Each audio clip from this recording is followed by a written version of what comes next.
ఆంజనేయ స్వామి అమాయకత్వం ఎలా ఉంటుందో మీకు తెలుసా?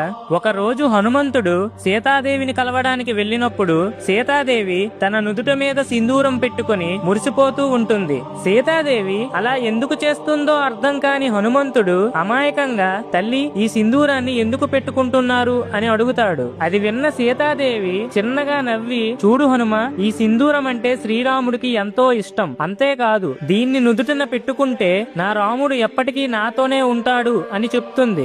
వెంటనే హనుమంతుడు రాజ్యంలోని భటులను పిలిపించి నా గది అంతా నిండిపోయేంత సింధూరాన్ని తీసుకుని రండి అని చెప్తాడు.